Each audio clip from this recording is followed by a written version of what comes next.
Shalom, selamat berjumpa kembali di dalam mimbar Gemar GSJA Peniel Surabaya dan GSJA Anugerah Kemendung pada tanggal 3 Oktober 2023. Bapak Ibu, Saudara-saudara, mari kita akan belajar di dalam kitab Markus pasal yang ke-10 ayat yang ke-32 sampai dengan 52.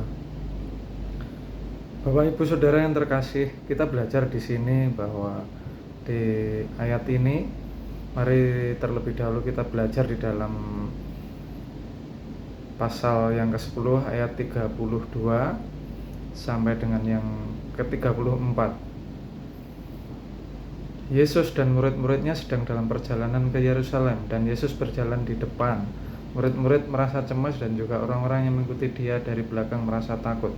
Sekali lagi Yesus memanggil ke-12 muridnya, dan ia mulai mengatakan kepada mereka apa yang akan terjadi atas dirinya. Katanya, sekarang kita pergi ke Yerusalem, dan Anak Manusia akan diserahkan kepada imam-imam, kepala dan ahli-ahli Taurat, dan mereka akan menjatuhi dia hukuman mati, dan mereka akan menyerahkan dia kepada bangsa-bangsa yang tidak mengenal Allah, dan ia akan diolok-olokkan, diludahi, disesah, dan dibunuh, dan sudah 3 hari ia akan bangkit. Saudara, kalau kita belajar dari kitab ini, kita belajar dari perjalanan Yesus pada waktu dia menuju ke Yerusalem.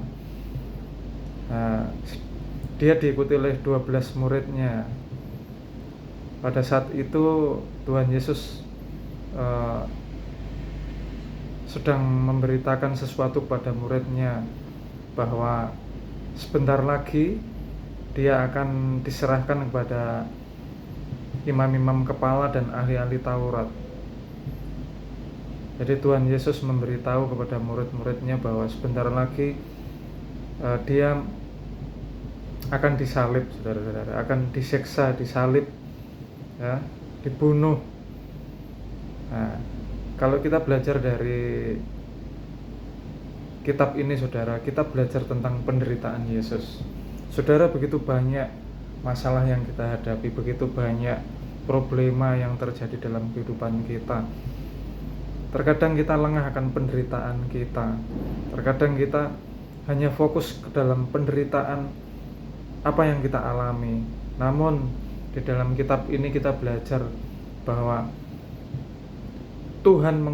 sebenarnya Tuhan menguatkan, memberi kekuatan kepada murid-muridnya, saudara. Dan di sini sudah Tuhan kasih tahu kepada ke-12 muridnya bahwa di ayat yang ke-34 kita baca bersama-sama, dan mereka akan menyerahkan dia kepada bangsa-bangsa yang tidak mengenal Allah, dan ia akan diolok-olokkan, diludahi, disesah, dan dibunuh, dan sesudah 3 hari ia akan bangkit.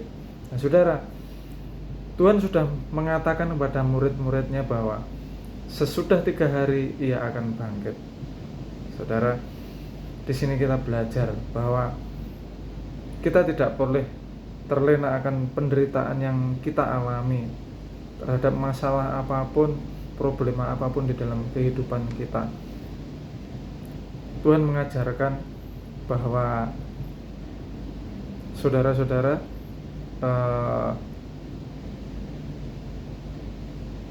Tuhan memberikan atau mengizinkan sesuatu tidak melampaui kekuatan kita. Tuhan mengatakan sudah 3 hari ia akan bangkit.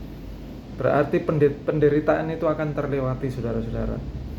Dan saudara, kita belajar setiap apapun penderitaan yang kita alami, kita harus kuat, kita harus tetap berharap pada Tuhan, dan kita percaya bahwa setiap penderitaan yang kita alami, kita harus hidup di dalam penderitaan itu.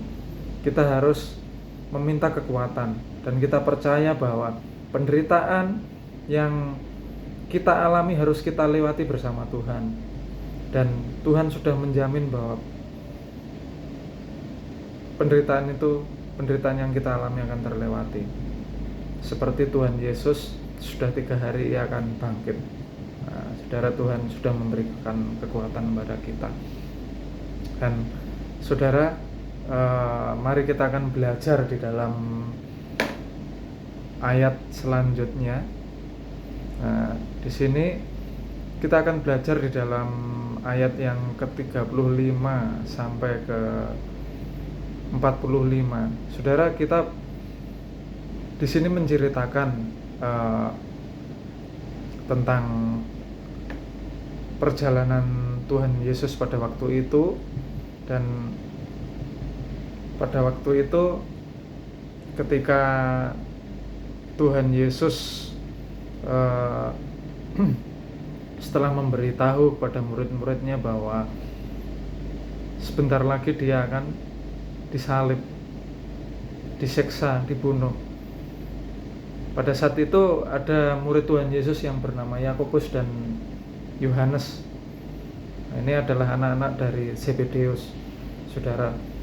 Jadi ada pertanyaan kepada gurunya, ada permintaan kepada gurunya. Kita lihat di dalam ayat yang ke-35 sampai yang ke-37. Lalu Yakobus dan Yohanes anak-anak Zebedeus mendekati Yesus dan berkata kepadanya, "Guru, kami harap supaya Engkau kiranya mengabulkan suatu permintaan kami." Jawabnya kepada mereka, "Apa yang kamu kehendaki akan aku perbuat bagimu?" Lalu kata mereka, "Perkenankanlah kami duduk dalam kemuliaan-Mu, kelak yang seorang lagi di sebelah kanan-Mu dan yang seorang di sebelah kiri-Mu." Kita lanjut ayat yang ke-38. Tapi kata Yesus kepada mereka, "Kamu tidak tahu apa yang kamu minta. Dapatkah kamu meminum cawan yang harus kuminum dan dibaptis dengan baptisan yang harus kuterima?"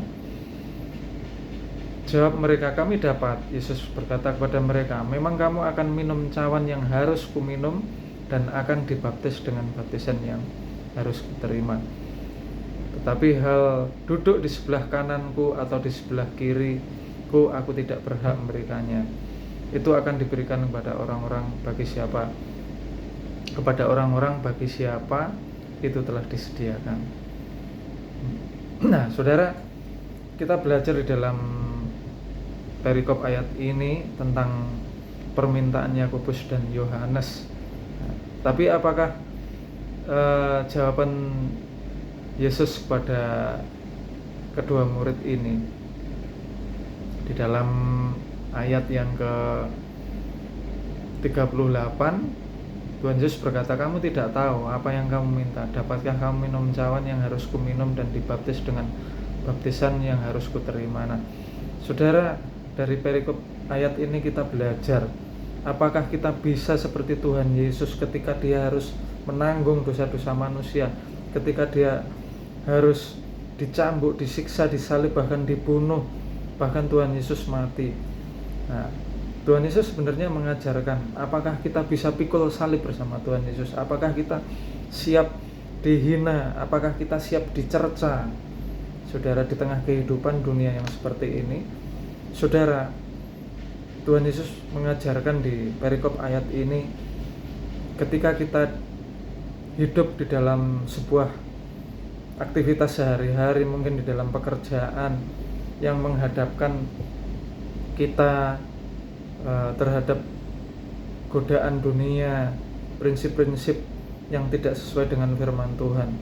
Tapi saudara, dengan pengajaran Tuhan Yesus ini mengajarkan bahwa kita harus berani pikul salib bersama Tuhan Yesus. Kita harus berani untuk dikucilkan, kita harus berani untuk dibenci, karena kita adalah anak-anak Tuhan. Dan mari saudara, di ayat ini kita harus belajar untuk pikul salib. Nah, kalau kita belajar bahwa tentang jawaban Tuhan Yesus tadi kepada kedua murid, yaitu Yakobus dan Yohanes, bahwa di sini dikatakan di ayat yang ke-40, "Tetapi hal duduk di sebelah kananku atau di sebelah kiriku, aku tidak berhak memberikannya. Itu akan diberikan kepada orang-orang bagi siapa itu telah disediakan." Nah, apa maksudnya Tuhan Yesus di sini? Kalau kita bisa pikul salib bersama Tuhan Yesus, kalau kita siap saudara melewati cercaan hujatan karena kita melakukan prinsip-prinsip hidup di dalam Allah, di dalam kegiatan kita sehari-hari, entah itu di pekerjaan keluarga atau di dalam masyarakat. Saudara, sebenarnya Tuhan mengajarkan bahwa ketika kita sudah bisa pikul salib dengan Tuhan Yesus, kita berani melakukan prinsip-prinsip hidup kita dalam Tuhan Yesus dalam kehidupan sehari-hari kita. Bahwa Tuhan Yesus mengajarkan, itulah sikap melayani, saudara. Itulah sikap yang diinginkan Tuhan Yesus. Jadi kita harus berani pikul salib di tengah kehidupan dunia ini. Dan di sini mengajarkan bahwa hidup untuk melayani, saudara-saudara.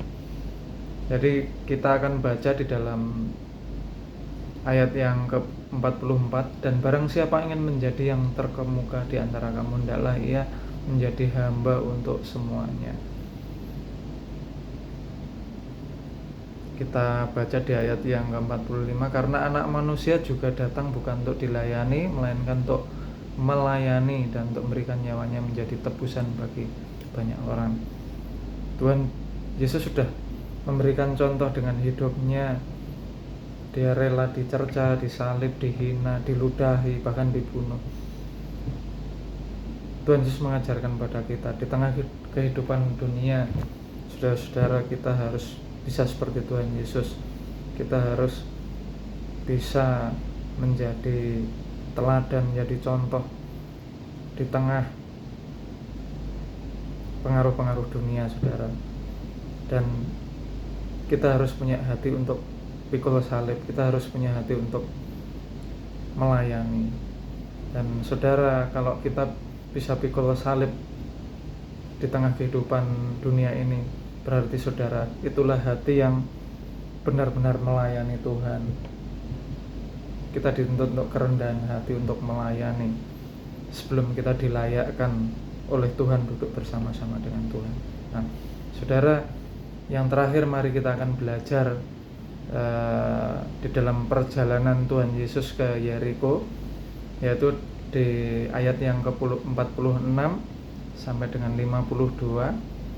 Nah, di situ diceritakan bahwa lalu tibalah Yesus dan murid-muridnya di Yeriko. Nah, ketika dia sedang keluar dari Yeriko bersama dengan muridnya, dan orang banyak yang berbondong-bondong, ada seorang pengemis buta. Seorang pengemis buta, yaitu Bartimeus anak Timeus. Nah, dia mendengar bahwa Yesus dari Nazaret lewat di situ, dan ketika lewat dia berteriak, saudara-saudara. Mari kita akan baca di dalam ayat yang ke-47. Ketika didengarnya bahwa itu adalah Yesus orang Nazaret, mulailah ia berseru, Yesus anak Daud, kasihanilah aku. Nah, pada waktu dia berteriak, Yesus anak Daud, kasihanilah aku, nah, kemudian banyak orang menegurnya supaya ia diam.